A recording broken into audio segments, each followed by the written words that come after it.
Fan Expo Toronto, we are back. Can I get a big round of applause for that? Woo!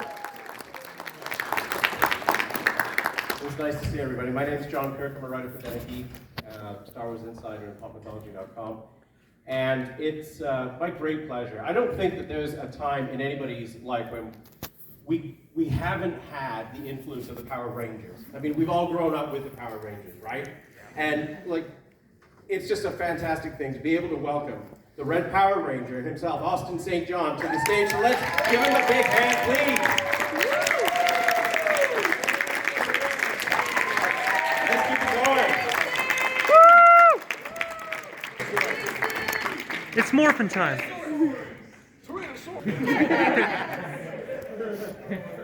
Well, you guys. 12 what? Wild Horse. Yeah, all right. Forever right. She knows her stuff. There was a big thing in my butt. Don't tell anybody I said that. Well, it's a real pleasure to have you here. And can we go right back to the bidding? Like, did you ever see how influential, how enduring the Power Rangers is going to be? Like, I mean, we're here, we're still talking about the Power Rangers, and you're here with us. Yeah, I mean, it blows my mind 30 years later that we can sit here and I can talk to you now as adults.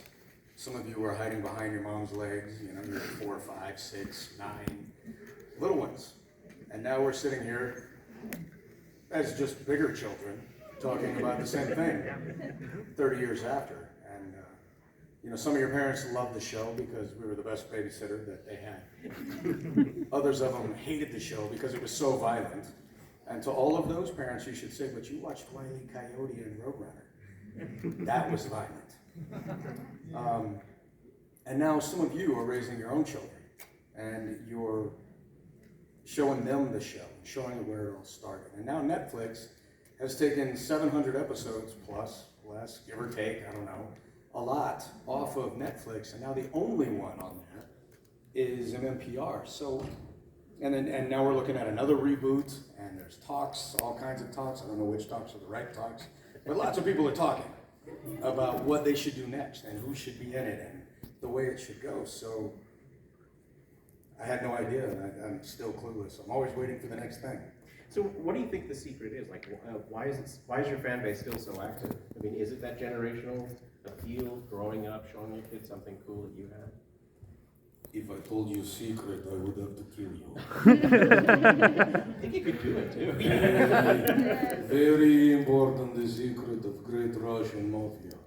I mean, Power Rangers, sorry, there's another thing. I think the secret is that we didn't limit any of the characters, not the men, not the women. We didn't limit them by sex, we didn't limit them by race, we didn't limit them by color. It was open. Everybody was their own hero by their own right. So whether you watched because you loved Kimberly, or Jason, or Zach, or Billy, or Trini, there was somebody there for you guys to identify with. And in later seasons, you know, even more of that's true. I think we've had so many different people from all around the world, representative of so many different anthropological backgrounds that just make the show unlike so many others.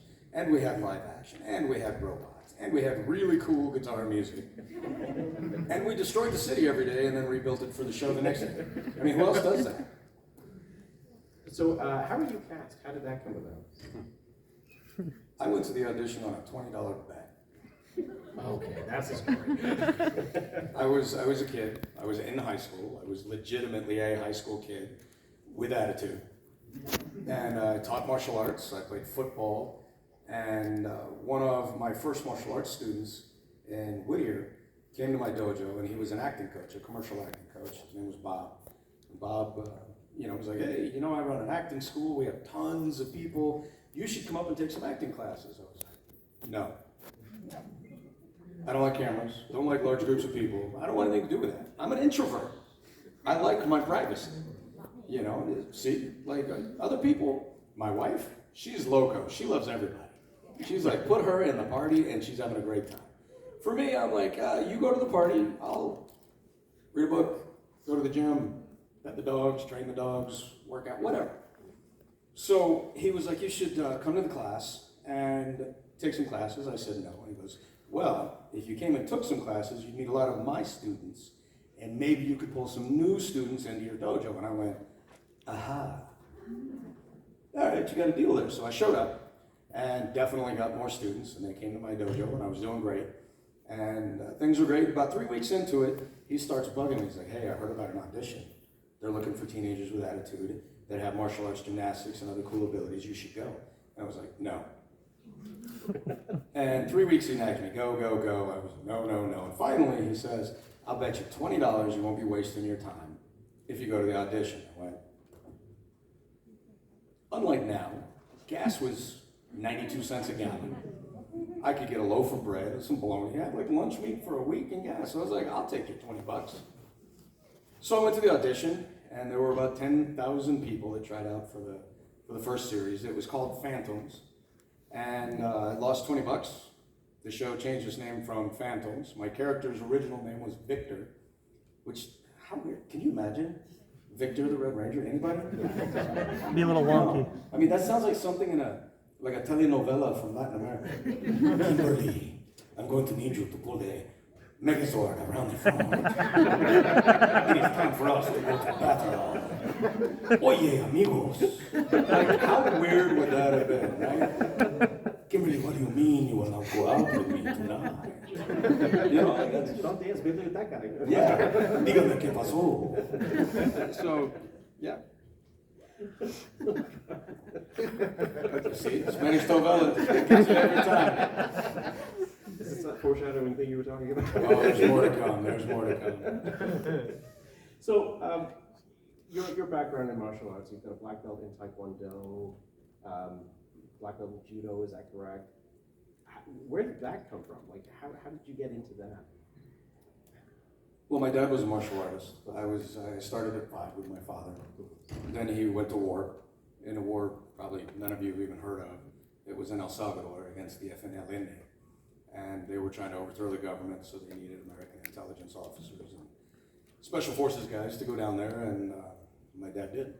So anyway, he deployed, and then I couldn't train with him. So my mom, thinking my crazy 5-year-old son needs discipline, and not that my mom was a retired cop. Dad was a Marine, so discipline was bountiful in my house. But she thought, let me get him some more. So she took me in New Mexico down the main street and signed me up for judo. And I went in at 5. Everyone else was 11 and up. And I got beat up a lot until I figured out that being shorter and smaller than all these 11-year-olds was actually an advantage. And then I learned how to destroy people. And it was great. So judo was my first martial art. As a Marine, my father had us all over the world. So it was either quit martial arts or take whatever's available wherever we land. So I've probably been through 23 different systems now in my 37 years in the arts. And I blacked in Kenpo, Taekwondo, I had my second dan, and Chongdokwan Taekwondo, which doesn't even exist anymore, because now it's all World Taekwondo Federation, World Taekwondo Organization, and stuff like that. And then I picked up some others, and I train all the time, all over the place. But I think the difference between me and a lot of martial artists today, not all of them, but a lot of them, is I don't run my mouth. You're not gonna ever see videos of me on social media challenging somebody or calling them a bunch of names. Who would I be talking about? I have no idea, right? I just don't do that, because I believe one of the traits of a real martial artist is humility, inner strength, and not, biceps, but I mean fortitude, inner strength, which helps build character and integrity and gives you the ability to persevere through hard times. I don't think those are things you should just memorize when you go into the dojo or the dojang. Those are things that you memorize, take to heart, and operate with every day in life. And there are a lot of martial arts today, or martial artists today, that may have some of those things, or even all of those things. But there's also a good majority that spend all their time running their mouths, hyping up the internet, looking for those feeds, wanting all these responses, challenging other fighters like fourth graders, fifth graders at school where I went. And that in my mind, that's none of what I teach, nor is it any of what I learned from some of my greatest senseis, sifus, and masters. So dad's a Marine, mom's a cop, a lot of discipline in the family, but it also sounds like you're talking about a lot of service. And did that factor into your decision to become a first responder? Yeah, a lot of things kind of led me down that road. Mom's a cop, dad's a Marine. Brother went into the Marine Corps, that wasn't until later, but my brother eventually became a Marine. He was a recon Marine, and then he got out and he became an LAPD cop. This was my little brother, 6 years younger than me. When I left the show at 18, I'd come from my grandfather, World War II bomber pilot. Almost all of my family for generations had served something greater than themselves. Can you think of that as a statement? That's a statement, right? To serve something greater than yourself. What does that mean? You give up the pepperoni on a pizza when there's 3 people in the group because somebody doesn't like pepperoni? That's not it. Oligarchy means exactly to serve oneself. Well, the oligarchy is what led the Protestant Reformation. All the Protestants left England and came to America. That was the early, if you discount the Indians and the Vikings and other people who got there first, that was what really lent itself to the building of America. So to serve oneself, the opposite of an oligarchy, whether you're serving in 911, whether you're serving in the military, whether you are a mom or a dad or a brother or a sister or a grandson or a grandparent, the idea of serving something greater than yourself is all around us, but oftentimes today it's discounted. And I don't know how it is here in Canada, but in America, a lot of folks are putting their parents in old folks' homes. I don't have the time, I gotta work 2 jobs, I do this, I do that. Don't have time, don't have the knowledge, whatever excuse you can come up with. The bottom line is it makes your life easier, right? But you're not serving something bigger than yourself. And that's, big in the Latin cultures and Asian cultures and East Indian cultures, it's family. There's honor, there's devotion. And that's been lost a little bit in my country. I don't know how you guys feel about it or how it works here, but I wanted, after growing up around people like that, then I got on the show and I saw you guys hiding behind your mom's legs, and I realized, man, these kids are growing up looking at me like I thought of Superman. They're looking at me like I can save the world, like I'm a hero. And then I realized I wasn't. Then I realized I'm faking it on TV. And that bugged me a lot. So then I took a couple years. I bounced at nightclubs, taught martial arts, created a kickboxing program in Arizona for Master Allen at Foothills Karate Studio. Traveled and taught, and then one day I finally was going to college. I was working on my first degree, and a buddy of mine came in. He goes, "Hey man," I was bartending. He came into the bar, and he was like, "Hey dude, you should come check out the fire department." I was like, "Oh, fire, good." So I went and checked out the fire department, and I fell in love with it because I'm crazy. I'm an alpha male. I love doing crazy stuff. The more dangerous, the better. And I thought, this is how, I'll never have a cape, but I'll be like so many others who are serving their community, who are serving those in need at their darkest hours. And then I discovered emergency medicine, EMTs, paramedics, and I thought, there's no reason I can't do that. And I thought this would be a good way for me to maybe do a little life-saving for real. And so I did it. And then I learned that just doing it wasn't enough, because if you're not teaching, then you're not on the cutting edge. You're not the sharpest you can be. If you're not teaching whatever it is you're doing on the regular in current research, then you're not as sharp as you can be. Not because you're dumb, but just because you're not teaching it constantly. Things fail. If you don't use it, you lose it, right? We all heard that. So then I got into teaching. And I started learning and precepting, and then I got credentialed through George Washington Medical University. I was at the Pentagon on 9/11, and then I went overseas for 4 years, and I was a medic attached to Marine Corps and Army operations for 4 years in the Middle East.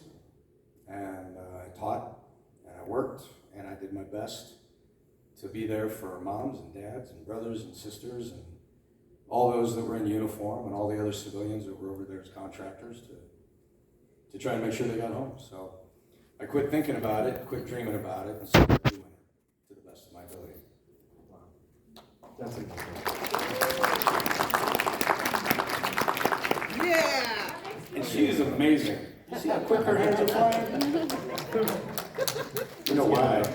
You know why? Yeah. Because her hair's red. She's got the power. Go Power Signer. That's right. So what recent projects do you have on the go right now? A lot. Oh God. Shall we alphabetize it? Yeah. Or schedule another panel. So I just did a film with John Schneider called Tres Leches.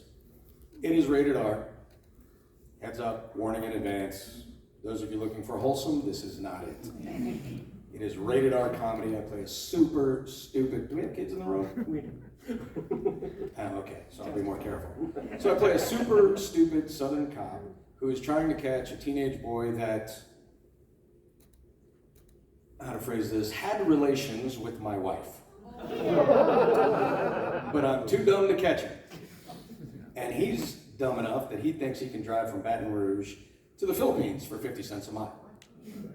So I'm still too stupid to catch that guy. That says something.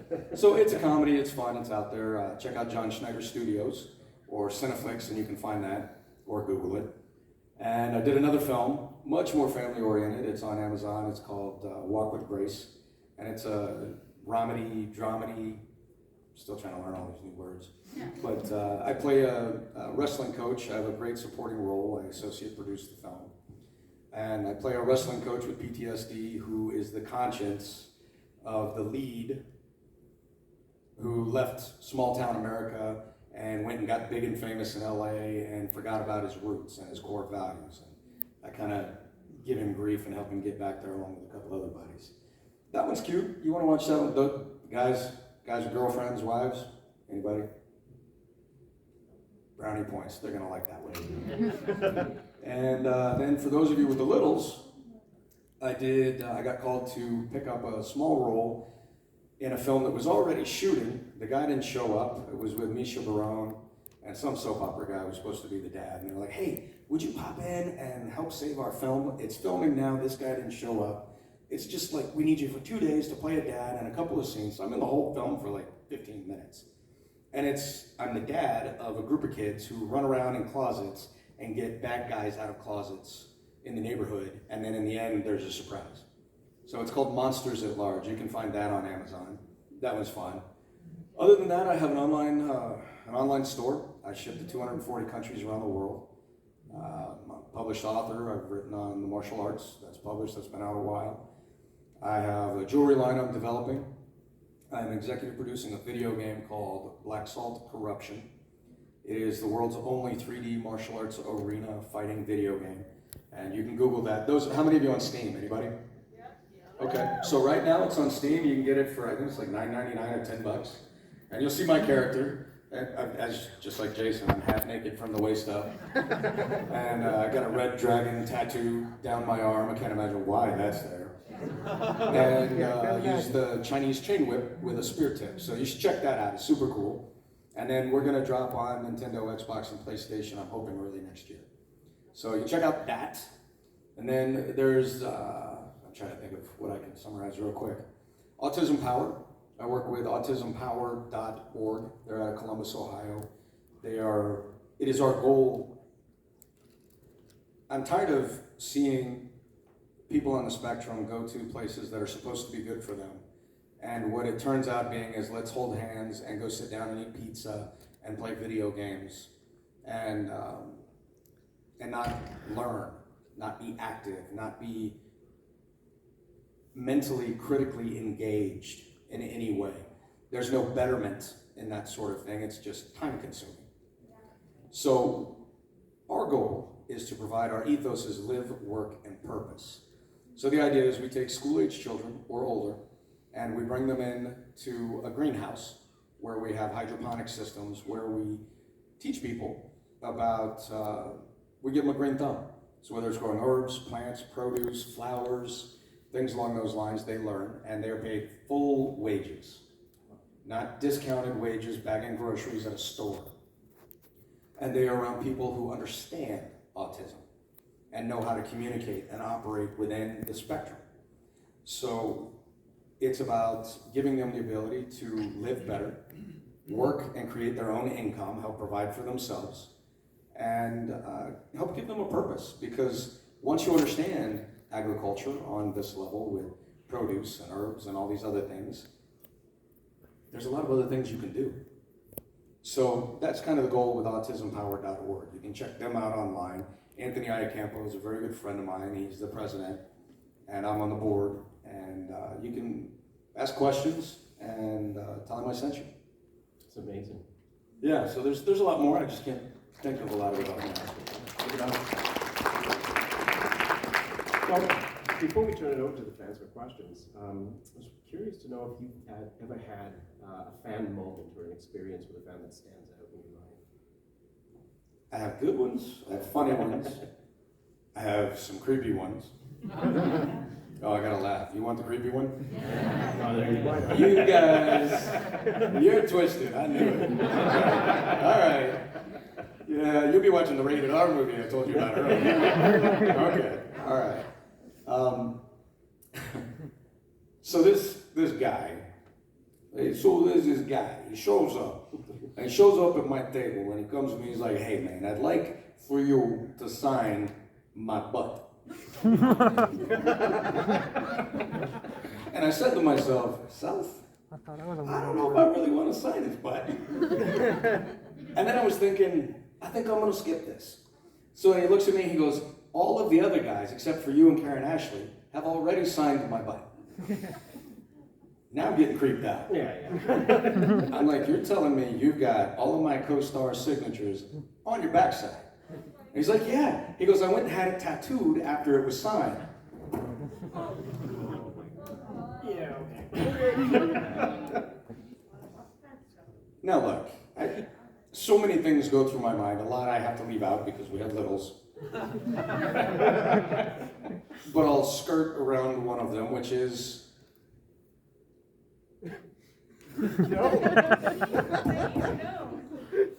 At some point, this man is going to have relations with somebody else.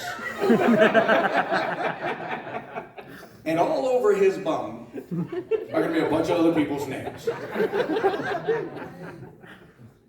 How do you explain that in the bedroom?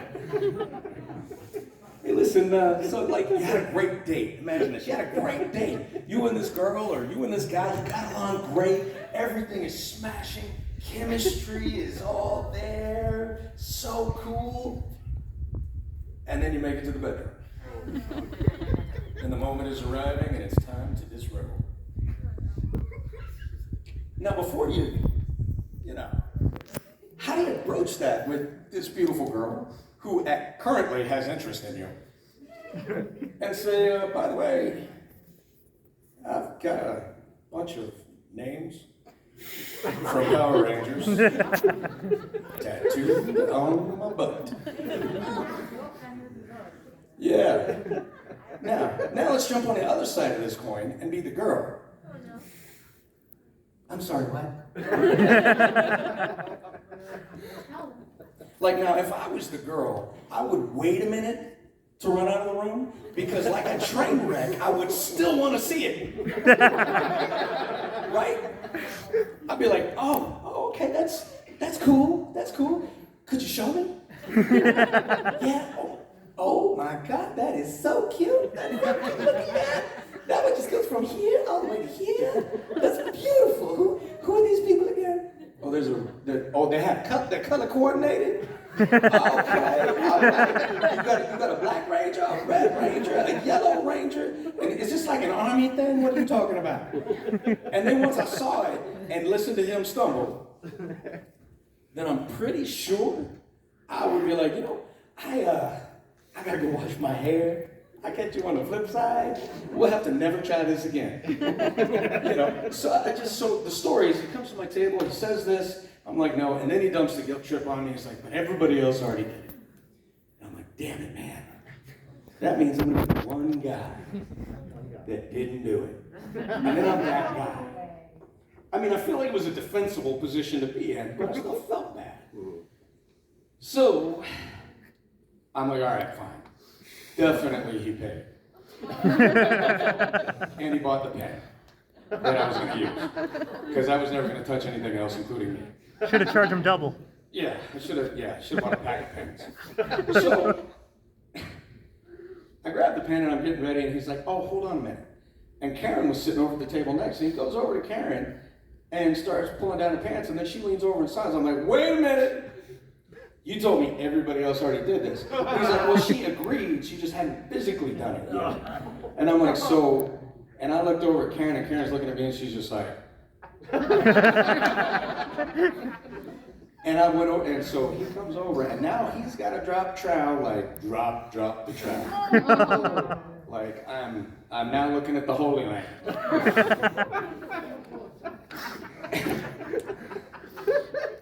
You know, I just, look, man, the world is great.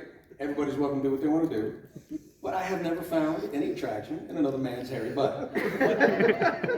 So, I grabbed his pen. He's like, just, you know, whatever you want to do, you can make it, you know, as big as you want. I'm like, oh, all right. So I grabbed that Sharpie, and I straight up Zorro'd both cheeks. So somewhere in the world is now a Zorro butt with my name on it. I thought I was a weirdo today. I'm surprised you didn't turn the other page. He couldn't. I signed all across both of them. They were lit. I was like, my name's long. I'm just warning you. My name. Well, with that, folks, let's turn the time over to the audience. So I'll just stop laughing. Any questions from the audience? I didn't even get into the other body parts. Oh my God! There's so many more. Have it right. This pertains to what you just said. How much did you charge him to sign? A lot. Fair enough. It was like a lot. And my agent was there and he helped a lot. And that was before COVID. And let me tell you, I was all over that hand sanitizer. What about this guy? Mirrors behind me.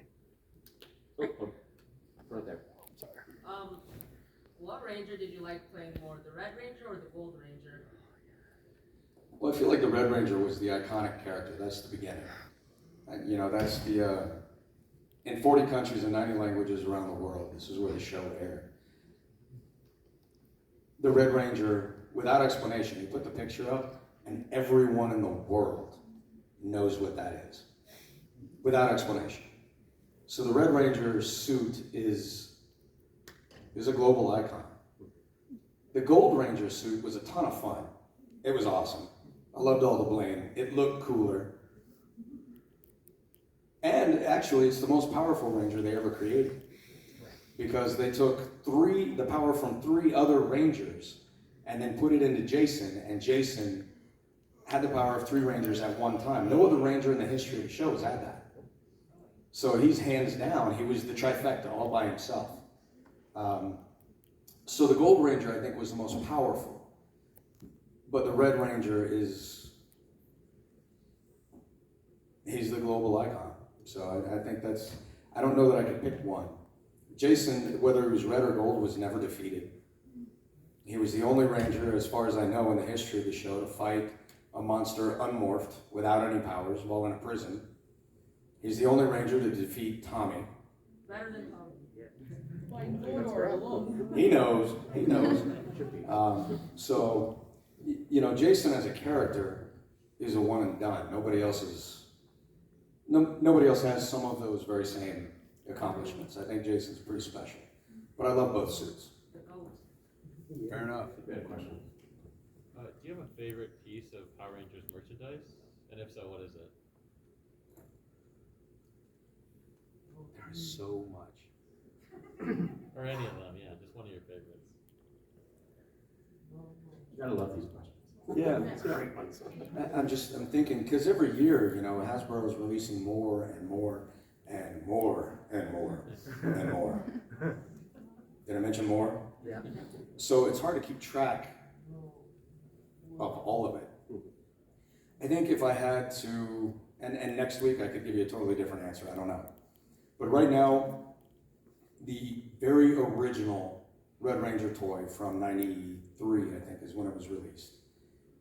That's the one. I was sitting on set, I was 18, a producer came down, put it in my hand, and that was the first time I'd held myself in my hand in a not weird way. Y'all are twisted. I was just talking about going to the bathroom, okay?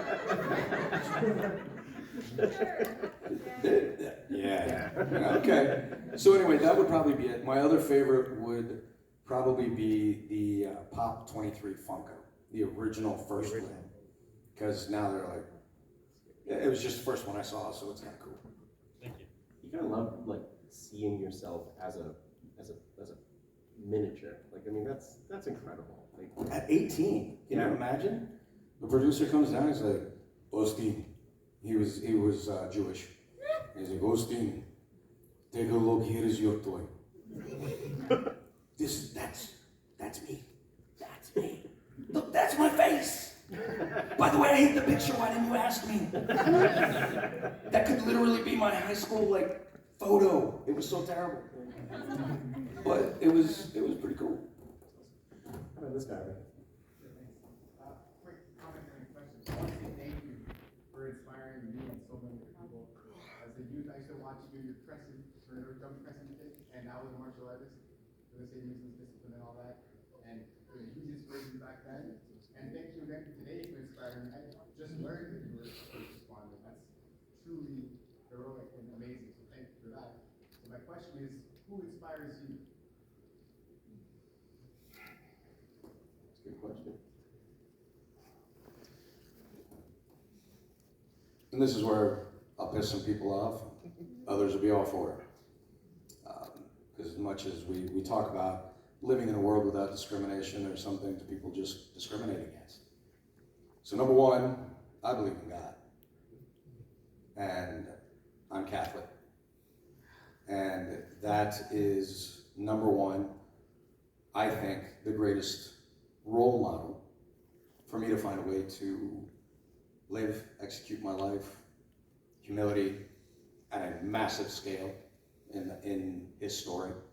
And humility, honor, integrity, perseverance off the charts, whether you believe the story or not. It's incredible. So that would be a big one for me. Next would be my parents. My mom and dad were both walk soft, but carried very big sticks. And that was kind of what I modeled Jason after. If you think back to the episodes, Jason, he was always even-keeled. He was never angry. He never, raw, that was never his deal. He was very even-keeled. He never bucked in or bowed down to Vulcan Skull. He was even-keeled. He didn't even get angry at him. Sometimes you just look at him like your mom looks at you when you make a mistake. But other than that, Jason was always kind of here. He was the rock for the team. And I got that from my parents. There's one occasion where Jason would break all that off.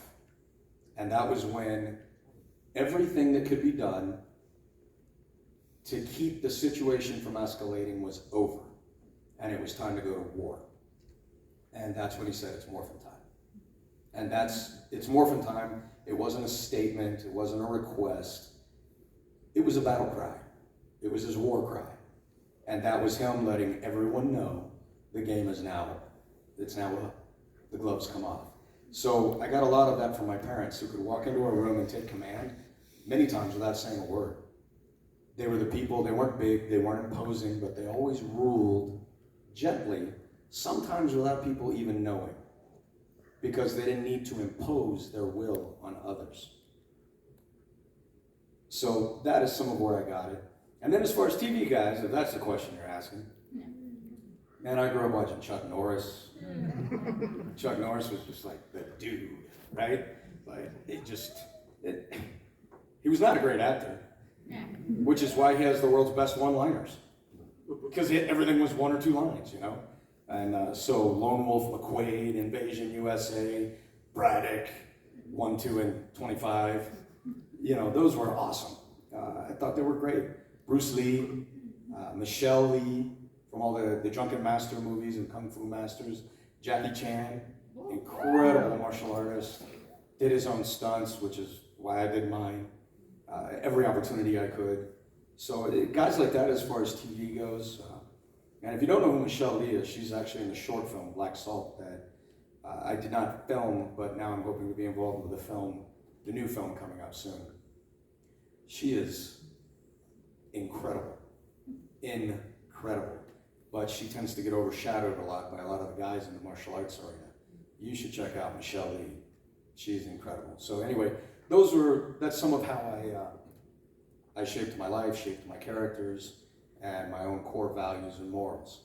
And I will tell you this, I don't care what you're doing in the world. I don't care what career you're after. Not that I don't care, but what I'm saying is that whatever your career is, if your career is being a mom or being a dad or being a supporter of your family in whatever the best fashion you can do it,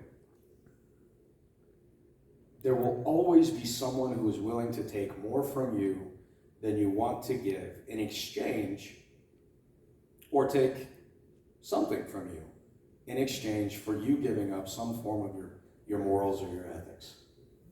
There's always someone that's going to take that from you if you give it to them. Don't give it to them. Ever. There are 2 things you leave in the world when you die. Anybody know what those are?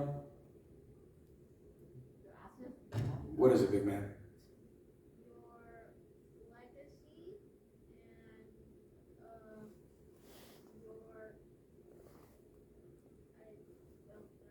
I don't know. That's a really good guess. So a legacy, the way I explain it, is you leave your name and you leave your reputation. Your name is going to be on your tombstone. It'll be on the minds and tongues of loved ones and family members. But your reputation is something you spend your whole life making. And creating that reputation is going to be based on a couple of things. So you guys are going to forget a lot of what I said, not 20 minutes after I walk out this door. You're going to forget a lot of what I've done, not 25 minutes after you walk out this door. But the reason you are all here today is because you remember one thing, and that was how myself and my castmates made you feel. How you make people feel is what they will never, ever forget. And that will lead to your legacy and your reputation. Do people feel like you're a good man or a good woman? Or do they like you but think you're a dirtbag? That's what you're going to leave behind, your name and your reputation. So don't exchange who you are and what you believe in for others. It's not worth it. You believe in what you are, believe in what's important, and then those that can work with that are good people. Those that can't work with that might be good people, but they don't need to be your people. Move on. That's awesome. Any question, Reagan? First and foremost, I got to say thank you so much for giving your weekend to us. I know you're making a lot of dreams come true for a lot of fans, including myself. One question I do have, as we already know, this one might be a sensitive topic, so if you do want to pass on, you can. But in the early 2000s, as we already know, the original Yellow Ranger passed away. Since for the fans that never really got the opportunity to ever get a chance to meet her, can you tell us a little bit more about Trinity outside of the Power Rangers? What was she like on the set of Mighty Morphin? Did you guys all hear that? Yeah. Training. He wanted me to, Trini passed away in early 2000s, and he wanted me to talk about her outside of the show. All right, here's one for you. When my mom was a cop in the 1970s, her own police force tried to have her killed because women didn't belong. They literally tried to have her killed. That's women in the workforce in the 70s. Right? Police was a man's thing back then, and that's the way it should be. Twee came over, 80s, not too far after that. Today we're all about equality and empowerment and women doing whatever they're capable of doing and being paid equally and treated with respect because they have the ability to earn it, just like a man, right? So Twee came over in the 80s with her mom in the belly of a boat from Vietnam. And it was a long, terrible story. I can never remember whether it was her that almost died of dehydration and everybody wanted to throw her overboard, or if it was her mom that was dying of dehydration and everybody wanted to throw her mom overboard. But the point is that one fought for the other in the belly of a boat, no toilets. So I can tell you, in the heat, with all of the human fluids around, what a terrible environment that was, right? We're not talking Disney cruises here. They survived that trip, which was epic. She makes it to America as a little one. No English. She learned English by watching TV. Got her degrees, went through high school. And then guess what she did with her college career? She got a degree in engineering. Crazy, right? And here, well, I won't speak here, I'm in Canada. In America, we have so many people griping about what's not given to them, about what governments owe them, about how terrible life is. And this little girl came to the country, learned English, worked her way through school. No excuses. No, the world is nobody's fault. She got herself through college and picked up an engineering degree. Engineering is, I mean, I have 2 degrees, but not one in engineering. Like that's some stuff right there, right? She was the nicest person. She was sweet. She was very intelligent. She was compassionate. And she always had time for others. And I loved her like a sister. So Twee is someone that didn't just create a legacy on TV. She is a woman that is a role model, I feel, for a lot of women today that need to see under extremely terrible, because when she got here, she wasn't rich either. So she had to earn her way through college with the grades. And that was back before everybody was working hard on equality. And she did it. And that's a legacy for everybody, but especially for, I feel like, women today. It can be done, you can do it, and to hell with what everybody else thinks. I want to thank you for sharing that. That's amazing. Thank you. I think we've got time for one more question. Who do we ask this person? Hi, Jason. I just met you before. I just really love your series so much. For almost 30 years, you're the most favorite Red Ranger of most of popular of all time. It is you. And I saw the Beast Morphers, the first crossover of you. My question is, what's this most experience in this first crossover, the Beast Morpher series? Can you just explain how's the most favorite moments of the series before what in the future might be next crossover will be? So as far as the future crossovers, I don't know. Yeah. When they write them, well, I still won't be able to tell you because they'll probably put me under a non-disclosure. But when they come out, you'll probably think it's cool. As far as favorite moments, I mean, I got to meet 27 years later, I got to meet the new guys, who I was stunned. They reminded me of me. I was like, wow. And they were all still, I think 1 or 2 might have been 18, so they were in my zone. And they're filming in New Zealand. Anybody been to New Zealand? It's freaking amazing. It's amazing. Anybody in here a runner? Try running on the hills in Auckland. That'll wreck your world right there. I went from doing about 8 miles to doing like 3 in those hills. That was straight up. That was crazy. So I got to meet the new cast. I got to feel their energy. I got to see a couple of the older guys. Here's another story about what you can and can't do. One of the guys on set was the executive producer. When I filmed with them 27 years prior, he was a coffee getter. He was a PA. And he rose all the way to the top. So anyway, it was great to see some of the few guys from back in my day. And it was great to see the new guys and feel that energy and see that they were having some of the same struggles that I had, and it was awesome. I wouldn't change it for the world. Nice, Jason. No, I feel like there's always time. I've been over TikToks making a best Power Rangers morphers of over like 6 million viewers of doing morphing sequence. I blew on my TikTok, like long 10 to 255. I have over 160K followers in my TikTok experience. And from my experience, I thought it's just great an idea to make this best, to make the morphing sequence to being cooperative with you, if I wish I say so. But I feel like I really enjoyed it for your series. But congrats for almost 30 years of Power Rangers. And Zero Ranger 30 years ago, before you guys have been approaching the first adopted, I feel like I'm so vibration and so happy for you. See, I'm my favorite person all the time. That was you all the time. Thank you. And way to take that out on a high note. That's just thank you very much. Ladies and gentlemen, I think we've had a lot of fun, so let's express some gratitude and some thankfulness. Give it up, please. Thank you for making our childhoods awesome. I love making your childhoods awesome. Thank you for making my whole career. Morphin time! Thanks so much. Thank you guys. Yes! Watch for potholes.